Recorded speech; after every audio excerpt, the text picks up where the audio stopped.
سائل لاسٹ جو ہم نے ایوولوشن پہ ویڈیو کی ہے اس پہ کافی کویشچنز ہیں. ان میں ایک کویشچن یہ ہے کہ he said that the concept of Hazrat Adam coming to earth differs in Islam and Christianity. As per ہم Christian says it's punishment for eating the forbidden fruit and as per Islam Hazrat Adam was made for earth. But don't we say the same that it was punishment and Hazrat Adam and Bibi Hawa were placed in different places and then they repented and met afterwards? It's a good question. یہ عمومی مفروضہ یہی ہے مسلمانوں میں، حالانکہ اس کی کوئی وجہ نہیں ہے، بنیاد ہے ہی نہیں. اللہ تعالیٰ کی جو قرآن کی کتاب ہے وہ ہے نا اصلی وجہ ہمارے پاس، تو کہ ہم نے کیا کانسیپٹ رکھنا ہے اور کس طریقے سے اس کو جو ہے وہ اسیس کرنا ہے. کیونکہ اٹس اے بگ پرابلم جو کہ بعد میں اس کی کھڑی ہو سکتی ہیں. میں اس تفصیل میں تو نہیں جا رہا کہ اسے اور سائیکولوجیکل ایشوز کیا بناتے ہیں پھر انسان. however اسلام کا جو بیسک فلسفہ حضرت آدم کے بارے میں ہے وہ بہت آسان ہے کہ ان کی کریشن کے وقت ہی بتا دیا اللہ تعالیٰ نے، اور قرآن بھرا پڑا اس سے کہ یہ ان کو بنانے کا مقصد کیا ہے. آدم کو دنیا کے اندر خلافت دینا اور ایک سسٹم بنانا. خلافت کا مطلب ہی سسٹم ہوتا ہے، حکم جاری کرنے کو خلافت کہتے ہیں، کہ وہ اللہ کا حکم جو ہے وہ اسلام جو ہے وہ کس طریقے سے اسٹیبلش کیا جائے. ناؤ یہیں سے بات ہے تو پوری ہو جانی چاہیے، مگر قرآن پاک کو اور یہ کسی بھی ایک قصے کو قرآن پاک دیکھنے کے لیے پورے کے پورے قرآن پاک میں وہ قصہ جہاں جہاں بھی موجود ہے نا سب کو اکٹھا کرنا پڑے گا. اور یہ بیسک سینس کا تقاضا ہے. قرآن پاک کو ہسٹری کی کتاب تو ہے نہیں کہ وہ ڈیٹ سے شروع ہو کے ایسے الف سے لے کے یہ تک چلتے یا حضرت آدم کی پیدائش سے لے کے قیامت تک چلتی ہو. It is a series of session lectures جس میں جہاں پہ جس چیز کی ضرورت اور انفورسمنٹ کی ضرورت پڑی اللہ تعالیٰ نے وہاں پہ اس طریقے سے بتایا. تو قرآن پاک کو آپ نے خطبات کی ہی کتاب رکھنی ہے. اللہ تعالیٰ خود خطبات دے رہے ہیں اس میں. اب رہی بات کہ حضرت آدم نے غلطی نہیں کی، غلطی کی سزا پہ دنیا میں آئیں، اس کا توڑ کیا ہے قرآن پاک میں؟ تو وہ بہت آسان سی بات ہے کہ جو سیریل قرآن پاک نے تمام تر حضرت آدم کے قصے جو ہیں اکٹھے کرنے کے بعد پتہ چلتا ہے کہ حضرت آدم کا جو قصہ کرونالوجیکلی ہوا وہ یہ کہ حضرت آدم کو دنیا کے لیے جب بنایا تو ایک فرشتوں نے پھر کہا کہ یہ تو فساد کرے گا، اور اللہ تعالیٰ نے کہا کہ تم وہ نہیں جانتے جو میں جانتا ہوں. اور پھر جو ٹیسٹنگ کی اللہ تعالیٰ نے حضرت آدم کی کہ ان کے سامنے ان کو پروو کر کے بتایا حضرت آدم علیہ السلام خود. اور پھر فرشتوں نے بھی یہی کہا کہ آپ نے صحیح کہا کہ ہم وہ نہیں جانتے جو کہ اللہ سبحانہ تعالیٰ آپ کی ذات جو ہے وہ ہر چیز سے باخبر ہے. اس کے بعد آدم کو اللہ تعالیٰ نے کہا کہ تم اور تمہاری بیوی جو ہے وہ جنت میں رہو اور یہیں پہ جو ہے وہ سکون کرو.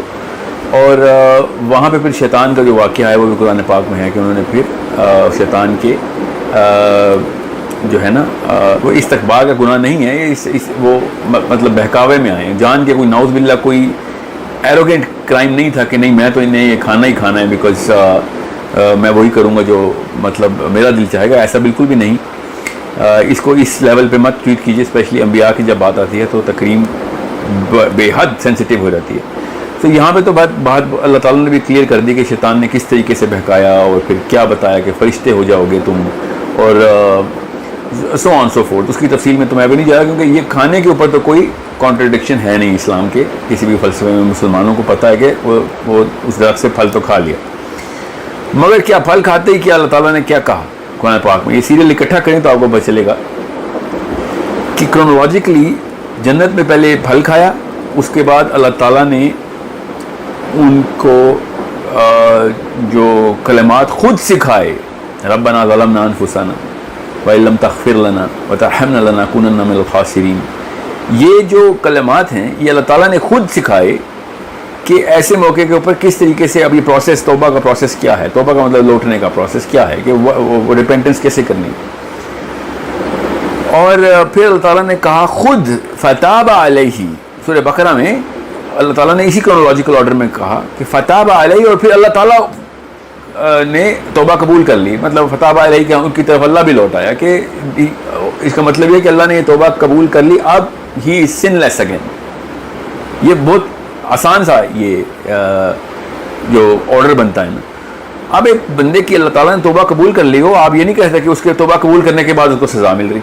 یہ تو اللہ تعالیٰ کے قانون کے خلاف ہے, ہماری سینسیکل قوانین کے بھی خلاف ہے, کامن سینس کے خلاف ہے کہ توبہ قبول ہو گئی ہے, اللہ سے ڈائریکٹ توبہ قبول ہو رہی ہے. دنیا میں تو ہم پھر سمجھ سکتے ہیں نا کہ اللہ سے اس نے توبہ کر لی ہے, مگر سزا تو دنیا میں پھر بھی دیتے ہیں, کیونکہ ہمیں کیا پتہ اللہ نے توبہ قبول کی ہے کہ نہیں. مگر قرآن پاک نے اللہ تعالیٰ کی اس توبہ کی قبولیت کو خود رجسٹر کر دیا. اللہ تعالیٰ نے اپنی کتاب میں بتا دیا کہ میں نے اس کو معاف کر دیا, سورہ بقرہ میں. اور جب معاف کر دیا, اسی سے اگلی آیت میں, آئی تھنک 37 یا 38ویں آیت ہے, یہ سیریل میں آپ کو بتا رہا ہوں سورہ بقرہ کی, اس کے بعد اللہ تعالیٰ نے کہا کہ قال اہبطوا, کہ اب آپ نیچے جاؤ, اور دنیا میں یہ تمہاری دشمن قوم ہے, شیطان کے اور اس کے فالوور ہیں, اور تمہارے ان دونوں قبیلوں کی ہمیشہ سے دشمنی رہے گی. اور پھر تمام تر معاملات بتائے کہ اس کے بعد کیا سے کیا ہونا ہے, اور اس جنرل پرسپیکٹو.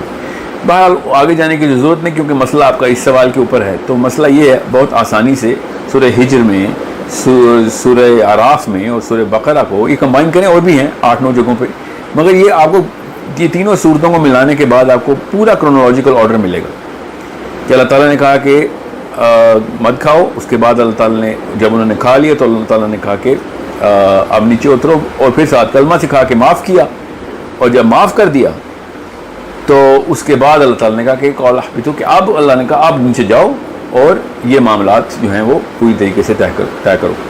تو I think it's a very simple thing if you look at it accumulatively. اتنا آسان ہو جائے گا اس بات کو سمجھنا قرآن پاک سے. اب رہی بات کہ اس کے کاؤنٹر میں کوئی بھی چیز ملتی ہے, تو پہلی بات تو قرآن کاؤنٹر میں کوئی بھی چیز ملے تو ہم اس کو ایکسیپٹ نہیں کر سکتے, مگر کوئی ملتی ہے تو ہمیں بتائیں. حدیثیں تو اس طرح کی نہیں ہے کہ وہ نعوذ باللہ اس طرح کی کوئی بات کریں کہ جو سزا کے طور پہ دنیا میں آئیں. اگر ملتی ہیں تو ہمیں بتائیں, پھر then we'll go into a discussion, consult all of those literature and then the health of that literature and then try and see کہ کس جگہ پہ یہ جو آرڈر ہے نا ایونٹس, یہ جو ہے وہ چینج کرنا ہے ہمیں. مگر قرآن پاک خود آرڈر آف ایونٹس بتا رہا ہے جب, تو پھر کیا مسئلہ ہے اس میں. اور سورہ بقرہ کے بعد تو یہ کثر ختم ہی ہو رہی تھی, کیونکہ وہ آیتیں پے در پے ہیں. And this is some thing which از میں اب سورہ اعراف کے اندر سے میں نے آیت نکالی ہے جو دعا کی, جو توبہ کی ہے, اور سورہ بقرہ سے یہ آرڈر نکالا ہے میں نے. سو اس سے اگر آپ صرف سورہ اعراف پڑھیں گے تو ایسے لگے گا جیسے کہ اللہ تعالیٰ نے پہلے کہا کہ نیچے چلے جاؤ, اور پھر کلمہ سکھایا, اور پھر اس کے بعد ایک نیچے جانے کے تمام تر معاملات بتائے. مگر اگر سورہ بقرہ پڑھیں گے تو آپ کو یہ صاف سمجھ آ جائے گی کہ اللہ تعالیٰ نے پہلے ان کی توبہ قبول کر لی ہے, اور اس کے بعد ان کو نیچے جانے کے لیے کہا, کیونکہ اوریجنل پرپز تو ہے ہی یہی تھا. So it's a very simple equation when you combine these 4 or 5 surahs together and take this chapter in.